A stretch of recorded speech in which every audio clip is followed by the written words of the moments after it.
दादा, आता आम्ही खूप जणांना बघितलं आहे की आषाढी एकादशीला लोक चालत जातात, पण आम्हाला महत्वच त्यांचं माहिती नाही. स्पेशली आम्हाला युवकांनाच माहिती नाही कशा लोक ऍक्च्युली कशाला जातात ते माहिती नाही. तर आम्हाला त्याच्यावरती मार्गदर्शन करावं असं आमची एक अपेक्षा आहे. आषाढी एकादशी ही जी आहे ना, ती देव एकादशी असं म्हणतात. देवशयनी एकादशी. देवशयनी म्हणजे नेमकं काय? देवांची झोपायची वेळ म्हणजे देवशयनी एकादशी आहे. त्या एकादशीला उपवास असतो. त्या एकादशीला उपवास असतो याचा अर्थ सगळ्या एकादशीला उपवास करावा. महिन्यातून 2 एकादशी येतात. 365 दिवस, 362 दिवस, 365 दिवस सूर्याचे, चंद्राचे याच्याप्रमाणे आमच्या तिथी असतात. आणि त्या तिथीप्रमाणे ती एकादशी महिन्यातून शुक्ल पक्ष आणि वद्य पक्ष अशा 2 एकादशी आहेत. त्या आषाढ महिन्यातली देवशयनी एकादशी असं त्याला म्हणतात. या दिवशी उपवास का करावा? या दिवशी म्हणजे एकादशीचाच उपवास का करावा ते मी आधी सांगतो. आपण जे खातो ना, प्रत्येक दिवशी कितीतरी वेळा आपण खातो. काही लोक एकदाच खातात, काही वेळ 2दा. मला सांग, एका भांड्यात तू दररोज काहीतरी भरत राहिला, त्यातलं काढतातय, पण काही भरू लागलं म्हणजे त्या भांड्याची अवस्था काय होईल? काय होईल त्याची? आणखी परत जाणार नाही आणि एकदम खराब होणार. ते भांडच आहे ते खराब होणार. मग ते स्वच्छता कधी करायची? ही जी इंद्रिय आहेत, हाड आहेत, मांस आहेत आणि चामडी, शिरा आहेत, ह्याची स्वच्छता कधी व्हायची? तर एकादशीच्या दिवशी उपवास केला की त्याची स्वच्छता होते. काय? सगळ्या इंद्रियांची स्वच्छता होते. म्हणून 15 दिवसातून एकदा एकादशी असं सांगितलं. याचं नेमकं अजून एक काही कारण आहे ते तुम्हाला सांगतो. मृदुमान्य नावाचा एक राक्षस तपश्चर्या करायला बसला आणि त्यानं शंकराला प्रसन्न केलं. काय मागितलं? माझा वध, मरण मला कोणीही देऊ नये. देवानी असो, दानवानी असो, कोणीही मला मरण द्यायचं नाही. म्हणा बरं आहे म्हणा, पण एकच स्त्रीकडून तुझा मरण मिळेल.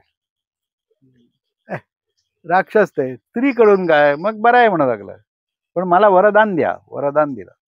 खूप तपश्चर्या केली आणि काय झालं? तो सगळ्यांना त्रास करायला लागला. माणसांना करून मग देवांना त्रास करायला स्वर्गात गेला. देवांना त्रास करू म्हणजे त्यानं देवांना हरवले. शेवट देव एकत्र झाले आणि एका गुहेत गेले. त्या गुहेत ते आहे हे याला माहिती नाही. कोणाला माहिती नाही? मृदुमान्य राक्षस. तिथं त्यांनी जर काय केलं, शक्ती, आपली शक्ती जी असते ना, माणसाच्या मागून बाई असते, ती त्याची शक्ती असते. म्हणजे असं म्हणतो आता आम्ही, पण अशी शक्ती निर्माण केली. सगळ्या देवतांनी एकत्र शक्ती निर्माण केली आणि त्याची झाली एकादशी. स्त्री रूप शब्द आहेत. काय? त्या एकादशी म्हणून जी स्त्री उत्पन्न झाली त्यानं त्याचा वध केला. कळलं का? मृदुमान. त्या दिवसापासून लोक हे करायला एकादशी करायला. एकादशी ही आषाढ, श्रावण, भाद्रपद, आश्विन आणि कार्तिक एकादशी पर्यंत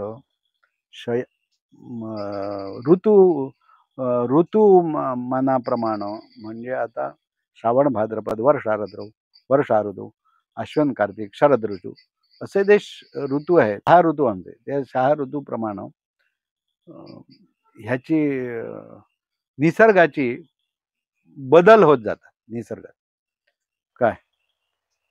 चैत्र वैशाख प्रसन्नता येते, वसंत ऋतू येतो. आता ह्या महिन्यापासून पाऊस भरपूर पडतो. त्यावेळी काय येतो? जमिनीत चिखल होतो. आता शहरांनी चिखल व्हायचा प्रश्न कमी, पण आता शहरात सुद्धा चिखलच आहे. फिरताना पाय जातात, याच्यात जातात. पण त्याच्यापासून काय होतं? आता उदाहरण तुला सांगायचं, ही आता माणसाची नख आहे. तुम्ही चप्पल घालून चला, बूट घालून चला, रेब्यात बूट घालून जाऊ शकत नाही असं मी म्हणतो. रेब्याचे बूट असतात आता, पण त्याच्यापासून उद्भवणारा क्लेश म्हणजे राक्षस.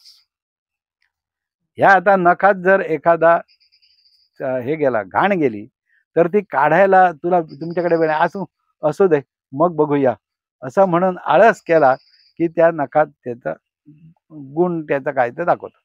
म्हणजे त्याच्यापासून रोग उत्पन्न होतो. थंडाई आली, पावसामुळे जे काय होतं, थंडी जास्त भरू शकते शरीरात. ह्याच्यासाठी सगळ्यापासून आपला बचाव व्हावा याच्यासाठी व्रत वैकल्य सांगितलेली आहेत. पहिलं व्रत काय, जर एकादशीची पूजा कृष्णाची म्हणजे विष्णूची करावी असं सांगितलेलं आहे.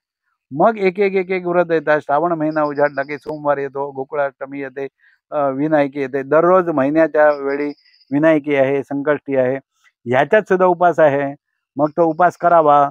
ते का करावं ते सांगितलं. पण हे रोगराई आपल्याला जास्त बाधू नये म्हणून ही जास्त व्रत वैकल्य ह्या 4 महिन्यात जास्त असतात, ती करावी. दिवाळीचं असतं, मग खूप काय काय त्याच्या मागून आहे इतिहास. शेवटची एकादशी असते म्हणजे ही चातुर्मास म्हणतात याला.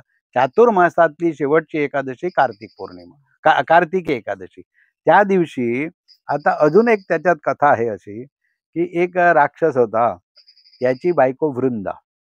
काय तर त्या राक्षसाला मारायला हवा होता. म्हणून निर्मिती ब्रह्मदेवाची, पालक विष्णू आणि संहारक शंकर. तर विष्णू पालक असल्यामुळे ही त्याच्यापासून त्रास जो लोकांना होतो तो होऊ नये म्हणून शंकरांना सांगितलं, तू अवतार घे आणि त्याला मार. बरं आहे म्हणाला. मग त्याला मारण्यासाठी हर तऱ्हेचे त्याने प्रयत्न केले, तो कसाच हाताला मिळत नाही मारायला. मग एक दिवशी मिळला आणि मारलं त्याला. पण त्याची बायको जी होती वृंदा नावाची, ती पतिव्रता होती. मग तिला त्यावेळी म्हणजे कुठल्या वेळी तिनं त्याच्याकडे यायला हवं. त्या राक्षसानं संध्याकाळच्या वेळी तो राक्षस काही जरी असला, ही आचारात शुद्ध होती, त्याच्याकडे यायला हवं. त्यावेळी तो आला नाही. ह्यानं वेशभूषा त्याच्या नवऱ्यासारखी केली तिच्या आणि तो गेला तिच्या बरोबर, म्हणजे तिच्या घरात शिरला. तिनं आज शिरल्याबरोबर सांगितलं, अरे तुम्ही कोण आहात? मी तुझा पती आहे. पती? शक्यच नाही म्हणाल, मला काय ओळखायला कळत नाही का तुम्ही वेशभूषा करून आलात म्हणून? तर मग सांग, एखाद वेळ तू देऊ असू शकतोस, पण मी आता तुला मग माझा पती नाही केलास तू? तर मग होय. मग आता तुला सांगते, माझ्या घरात तू कायमचा असायला हवा. तू देव असला म्हणून काय झालं, माझ्या घरात तू यायलाच हवा. मग त्यानं हा म्हटलं. हा म्हणायचा तिनं प्रसंग आणला आणि हा म्हटलं.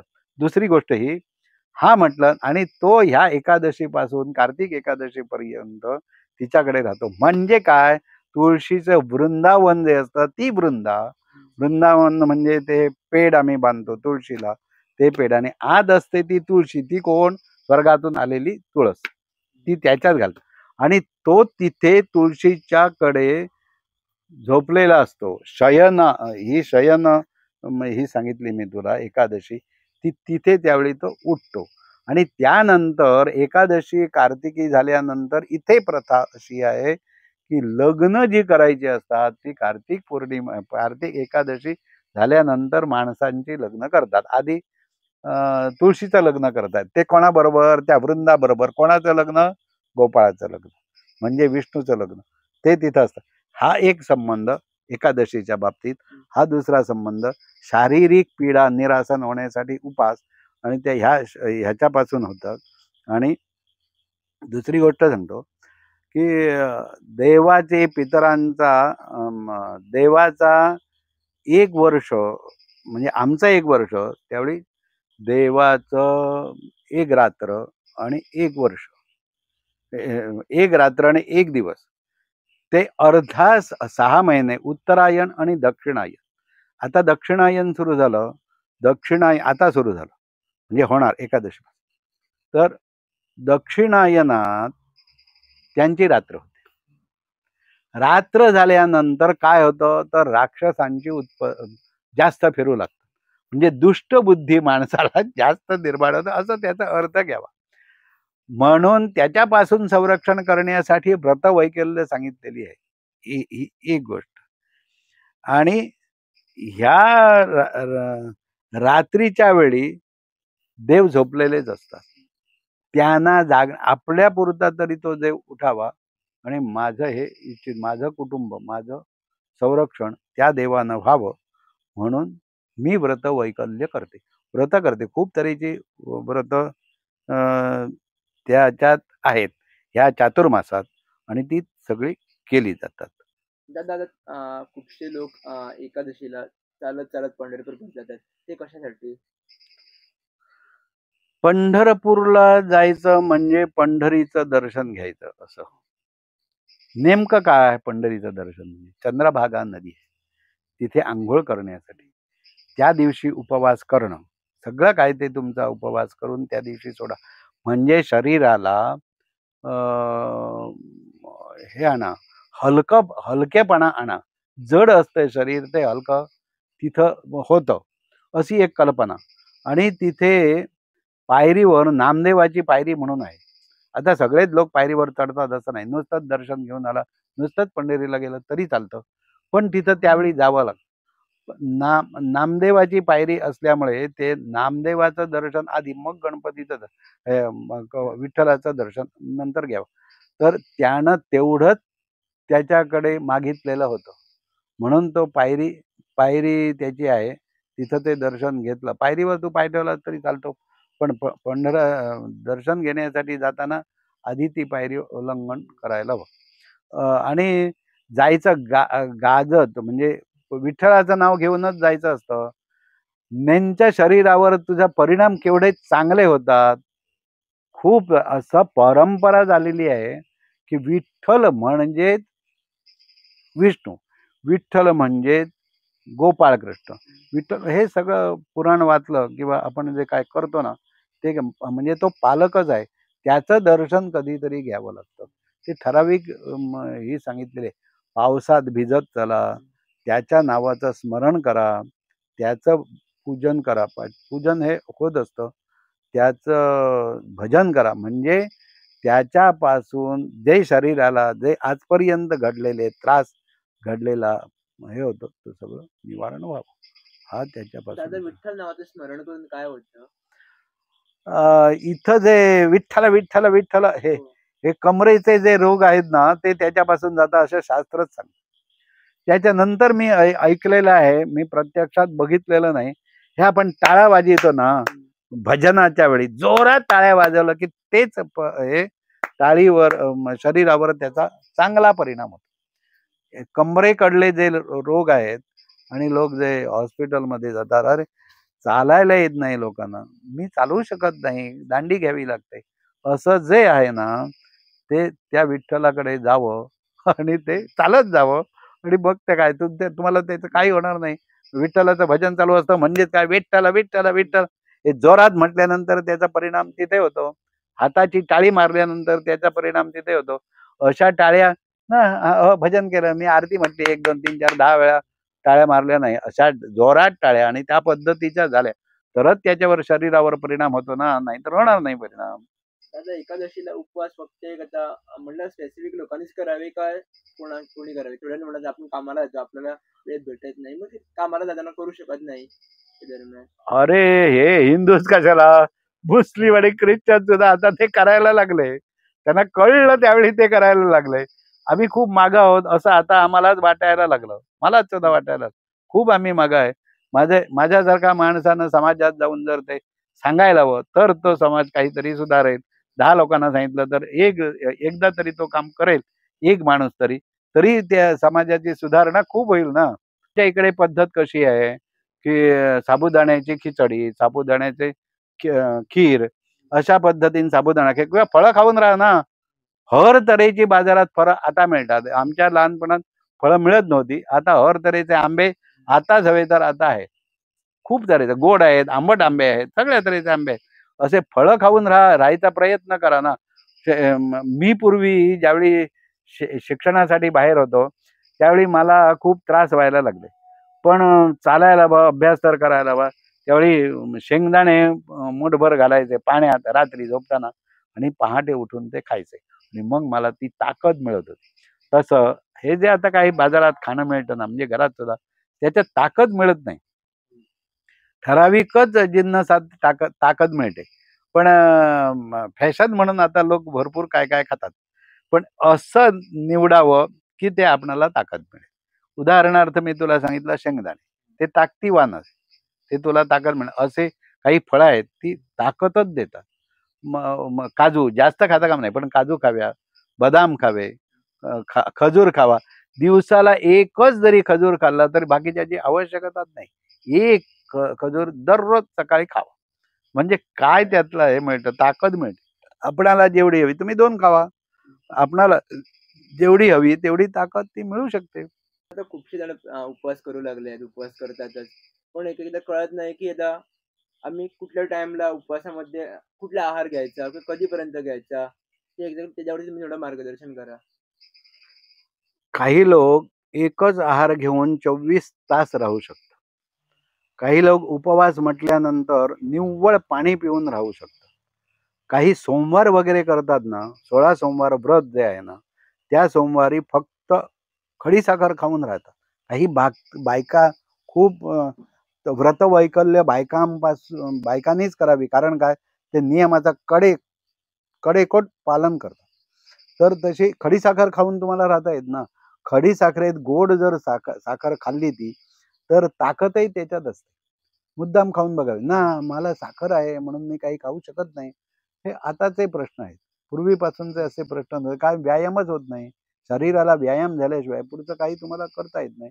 तर ते तुम्ही खडीसाखर कुठल्याही वेळी खाऊ शकता. त्याच्यानंतर सकाळी काय खायचं, आता मी तुम्हाला सांगितलं खिचडीसारखं हे असतं किंवा तत्सम अजून काही आमच्या कणग्या मिळतात. त्याचा काही काय पदार्थ करतात. ते पदार्थ खाता येतात सकाळी पुढे. दुपारची तुम्ही म्हणजे तुम्हाला उपवास म्हणून दुपारी काय खायला हवं अशातली गोष्ट नाही. रिकामं ठेवा ना पोट. आणि रात्री तुम्हाला जेवायचं असेल, एकादशीच्या दिवशी जेवत नाही. बाकी संकष्टीच्या दिवशी जेवतात. रात्रीच्या वेळी नैवेद्य पूजा केली रात्रीचे गणपतीची आणि त्याला पक्वान्नाचं नैवेद्य केलं आणि दाखवलं आणि नंतर ते खाता येतं. पण रात्रीच्या वेळी आहार कमी खावा लागतो झोपायला. कारण सकाळी पुढं तुमचं नित्य नियमाचं जे काय तोंड धुणं, शौचाला जाणं हे ते सगळं व्यवस्थित व्हायला हवं. म्हणून आहार जरा कमी खावा आणि तो वाढवत जावा. नंतर एक दिवस दुसऱ्या दिवशी तो वाढवत जावा. मग आपणाला हवा तेवढा आहार खावा. अशा पद्धतीने 3 त्रिकाळ खाणं म्हणजे एकादशी नाही. आता मला न खाता राहता येतं का? मी चहा पितो. मी फक्त दूधच पिऊ शकतो. किती वेळ मी राहू शकतो हे माझं मी ठरवायचं आहे. दुसऱ्याचं मी ऐकायचं नाही.